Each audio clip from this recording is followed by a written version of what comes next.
তোমরা যদি মন্দির গুড়াতে না পারো, নাট্যমঞ্চ গুড়াতে না পারো, আমার কথা হচ্ছে তাহলে তোমরা কেন মসজিদ গুড়িয়ে দাও? হিন্দুরা সব সময় মিথ্যাচারিতা করে। নওয়াব সলিমুল্লাহর কৃতদাসের বউ হচ্ছে আনন্দময়ী, যার নামে মন্দির, যার নামে আশ্রম। সোহরাওয়ার্দী উদ্যানটা কার ভাই? এখন সরকারের, আগে ছিল নবাবের, নবাব সলিমুল্লাহর, তাই না? নবাব সলিমুল্লাহ কি হিন্দু? মুসলমান, নাস্তিক? মুসলমান। নবাব সলিমুল্লাহ একটা জায়গা দান করলে ওই জায়গা থেকে আপনি মন্দির বানাবেন? হ্যাঁ। নবাব সলিমুল্লাহর জায়গাটাতে মুসলমানেরা নামাজের জন্য একটা নামাজের ঘর বানিয়েছে, এটা ভেঙে দিলেন। আর হিন্দুদের একটা মন্দির ছিল, আমরা 7ই মার্চের ভাষণের ভিডিও দেখেছি এতটুকু। আপনার 7ই মার্চের যে ভাষণ আছে শেখ সাহেবের, এই ভাষণে ওই মন্দিরটা দেখা যায়, দেখবেন এতটুকু একটা জায়গা, সেটাও ছিল তাদের দখল করা। পাকিস্তান সরকার এই জন্য এই মন্দিরটা গুড়িয়ে দিয়েছিল। আপনারা জানেন কি ইতিহাস? রমনা কালী মন্দির পাকিস্তান গভর্নমেন্ট গুড়িয়ে দিয়েছিল।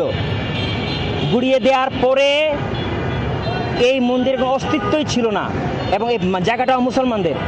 এরপরে স্বাধীনতার পরে আসে তারা দাবি করলো সোহরাওয়ার্দী উদ্যানটাই নাকি তাদের আনন্দময়ী মায়ের। আনন্দময়ী কে জানেন? আনন্দময়ী হচ্ছে সলিমুল্লাহর কৃতদাসের বউ। নওয়াব সলিমুল্লাহর কৃতদাসের বউ হচ্ছে আনন্দময়ী, যার নামে মন্দির, যার নামে আশ্রম। আনন্দময়ী একটা দাসী এত বড় জায়গার মালিক কবে হইল?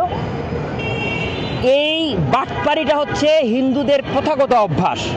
হিন্দুরা সব সময় মিথ্যাচারিতা করে।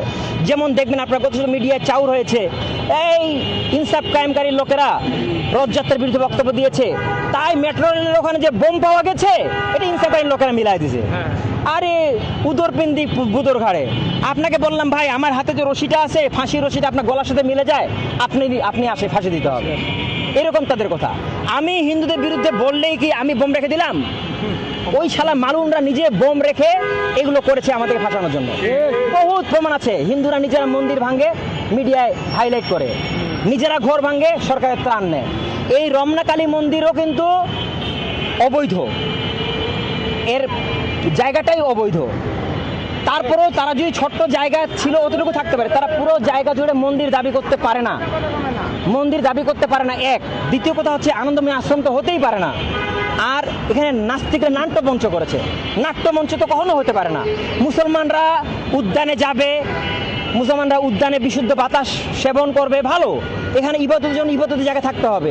তোমরা যদি মন্দির গুড়াতে না পারো, নাট্যমঞ্চ গুড়াতে না পারো, আমার কথা হচ্ছে তাহলে তোমরা কেন মসজিদ গুড়িয়ে দাও?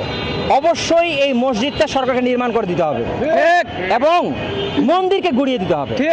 আমি বলতে চাই রমনা কালী মন্দিরের জায়গা বাইর করেন, এর ব্রিটিশ খতিয়ান বাইর করেন, এর অস্তিত্ব নাই। ঠিক ঠিক। এই সমস্ত মন্দিরগুলো সব গুড়িয়ে দেওয়ার সরকারের দায়িত্ব করছে। আর হিন্দুদের মিথ্যাচারিতার জন্য হিন্দুদেরকে গ্রেফতার করে শাস্তি দেওয়া উচিত। যারা এই সমস্ত মিথ্যা কথা বলে, সাবোটাজ করে, আবার মিথ্যা দাবি করে, এরা হচ্ছে এক নম্বর দেশদ্রোহী। এরাই মানুষের মধ্যে দাঙ্গা লাগায়, ফেতনা সৃষ্টি করে। এদের সবাইকে মৃত্যু ফাঁসির হবে, বিচারের আওতায় ফাঁসি দেওয়া উচিত। ঠিক।